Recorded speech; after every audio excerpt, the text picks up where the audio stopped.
Hej, mit navn det er Christian Bruselius, og jeg har igennem de sidste 19 år drevet et elektrikervirksomhed. Og her per 1.2. så har jeg overtaget Reel Installation herude i Hvidovre.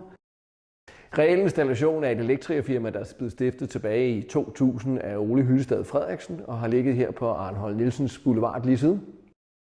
Vores vision hos Reel Installation det er at yde den bedst mulige service over for vores kunder og løse både små som store opgaver med den samme professionalisme, så alle vores kunder bliver super tilfredse.